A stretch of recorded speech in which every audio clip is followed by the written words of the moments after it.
Good morning. Clay from Bull's Backyard Farm.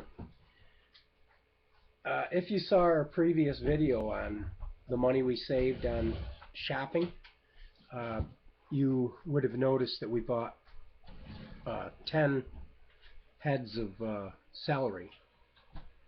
200 heads. Yes, Ruthie, I know there's 2 in the fridge. We chopped, blanched, and dehydrated 8 heads of celery. Now, the reason we did that is so that we have dehydrated celery for soups and stews and chilies and things like that throughout the winter. Now, it doesn't look like much, but this is 8 heads of chopped and blanched celery. Now, we chopped them up small, and then we blanched them for 5 minutes, and then we put them in our dehydrator. And there's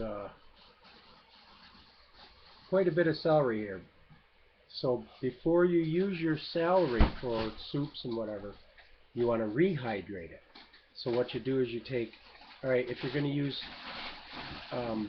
probably a tablespoon of these, take them in a small dish and just put some lukewarm water in the bowl, and then put these into the water and let them rehydrate for whatever time it takes to rehydrate them. An hour, overnight, whatever. Each thing is different. Like beans takes a long time to do it. Celery shouldn't be so long. But you have to blanch them, because if you just chop them up and put them in the dehydrator. And who didn't know to rehydrate them? You're Ruthie. And they get what they get real tough if you don't. You have to blanch them. Or no, rehydrate. You have to blanch them, or they get real tough. If you just chop them up and put them in the dehydrator, it makes the celery real tough, even after they're rehydrated. So you want to make sure you blanch them. And then when you rehydrate them, you can put them in your soups, your stews, your chilies, different things. Just wanted to show you. It doesn't look like much, but these 8 heads of celery, we bought those for 69 cents a head. Now, most celery you're buying for $2 a piece. So we got a good deal, and we're utilizing that deal and we may go back and get another deal, just so that we can get more, make sure we have enough for the winter. Clay, can I say something? Yes. Oh, I was going to say, what I like about this when I'm cooking, is I can just take a pinch. I don't waste anything, and this will last us for months. It'll last them quite a while. Yeah. Whatever 8 heads of celery. Now, we also, she hasn't put it in a container yet, but the celery leaves on the top of the celery stalks, don't throw those out. Those are as good as gold.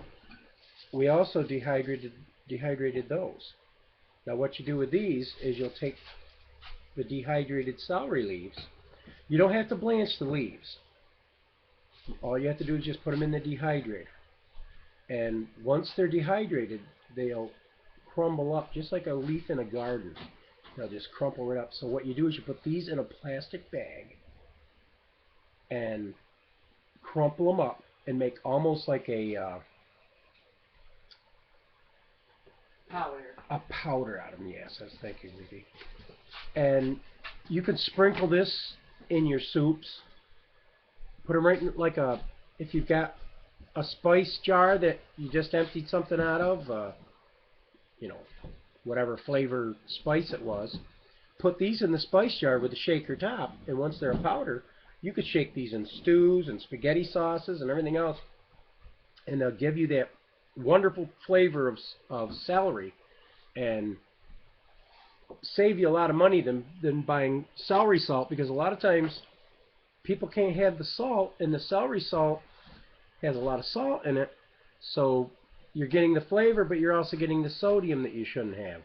With the celery leaves, you don't have that sodium, and you still get the flavor of the celery for your soups, stews, and sauces. So don't throw your leaves away. Dehydrate those separately than your blanched pieces. Alright, this is Clay from Popel's Backyard Farm, and hopefully we gave you a tip that you can use. And Don't throw it. When you get your celery, use every bit of it. Okay, this is Clay from Popo's Backyard Farm saying join us again and God bless.